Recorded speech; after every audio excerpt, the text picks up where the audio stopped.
Welcome back. So over 900 pupils from 85 examination centers in the country have been affected by a blunder contained in a matric geography paper 2. The question paper was set by the South African Comprehensive Assessment Institute, contained errors that were worth 79 marks. Quality assurer Umalusi spokesperson Biki Lepota joins us now to give us more details on this. Mr. Lepota, good evening to you. Thank you so much for joining us. So much to understand here, right? I believe over 900 matriculants having to be quarantined, and I need to first understand what that means, and then we'll get into what was wrong with the paper. Thank you very much, Naledi. Good evening to you and to the viewers of your radio, television station. Thanks for having us. Well, the concept quarantine simply means that you do not allow learners to leave the examination room so that you avoid contact between them and other learners outside. That's what it simply means. It is a practice used here and all over the world in examinations. So that is what it means. In terms of the issue, we are talking here about paper 2 of geography administered by the South African Comprehensive Assessment Institute last week. They discovered that the paper that had been distributed was in fact not the finally approved paper. It was the pre-approved version of the paper. So because question papers go through several rounds before they are finally approved. And the error occurred on the side of Sakai, as it has been reported. But what gives Umalusi comfort is that within about an hour of the discovery, the correct paper had been sent to all the examination centers across the country, printed and given to the learners for them to write. So that is where we are in terms of this specific case. And how long are these learners quarantined? Well, it was discovered during the first few minutes of the reading of the paper, and about 2, they were quarantined. They were not allowed to leave before the correct paper was actually printed and given to them. So we wouldn't say they were quarantined for quite a number of hours. Was just less than 1 hour. Okay. And as it is normal, when the exams are in session, when learners want to go visit the bathrooms, there are in fact protocols that have to be adhered to. Sure.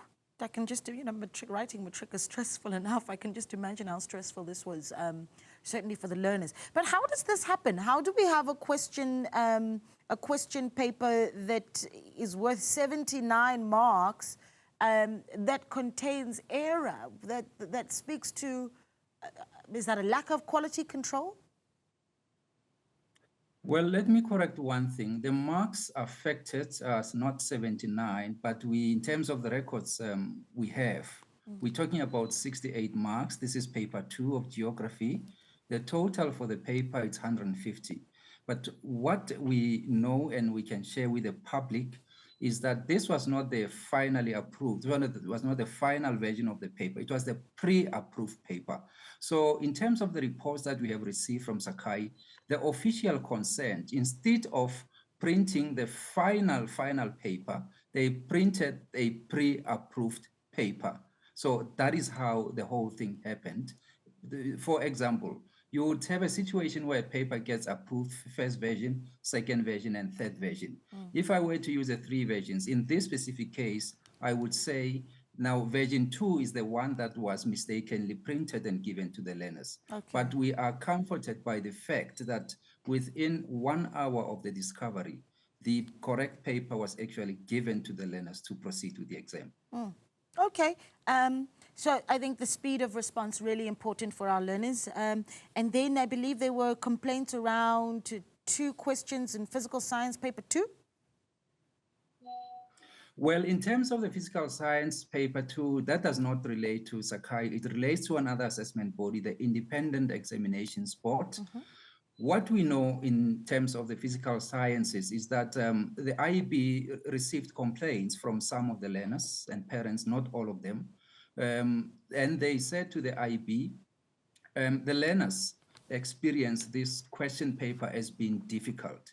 But what I want to emphasize is that difficult questions are not uncommon in examination papers, because in terms of policy, a question paper is approved when it complies with what we call the subject assessment guidelines in terms of the weightings of the cognitive demand. For example, in some cases, the policy would say the question paper must be made up of, let's say, 30% of questions classified as low order questions, 40% of the questions being classified as medium order, and 30% as high order questions. So the high order questions are not uncommon in question papers. It is just that we have heard from the IEB that some parents, not all of them, complained about learners having experienced the paper as difficult. It's not all learners. In cases such as this, we receive reports from the assessment bodies, which reports are then discussed when Umalusi adjudicate the results. So for now, we will await a full report from the IEB, and we will take it from there. Okay, and that issue around the physical sciences paper, the IEB being what some of us would term the private schools, correct? Most of the schools that write examinations under the IEB, yes, are private schools. And the IEB is one of the 4 assessment bodies, but out of the 4, IEB along with Sakai are the 2 private assessment bodies which have been accredited by Umalusi to administer the exams. Sure. I'm looking at, you know, the issue around the physical sciences question, and I must tell you, my head is spinning a little bit because I'm having flashbacks to matric, and it's not a pretty sight. Question 2.1.3 about silicon, and then another one on rhenium heptafluoride.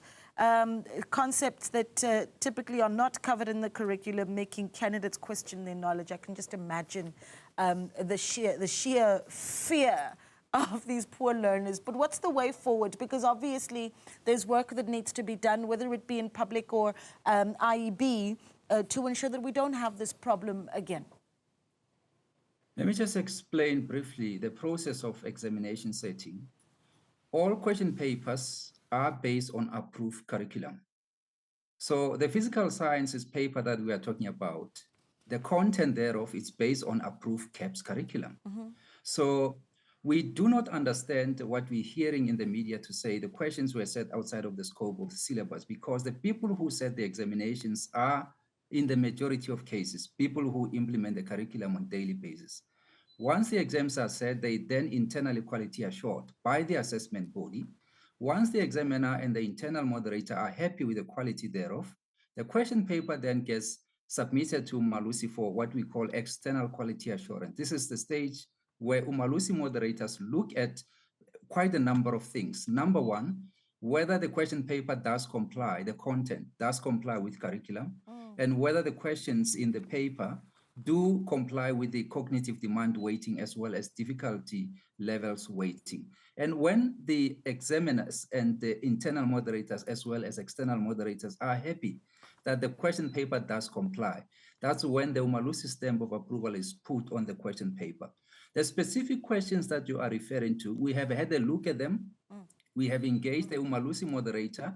The moderator has given us feedback, which feedback will then be discussed when we meet for standardization processes of Umalusi, and decisions will be made on the basis of the feedback from our moderator and the reports from the assessment body. But what we want to emphasize, we will ensure that no learner gets disadvantage of issues such as this, if it is found that indeed the questions were erroneous.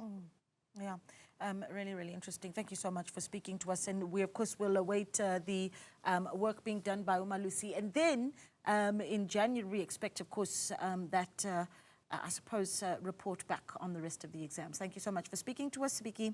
Lepota there of Umalusi speaking to us this evening.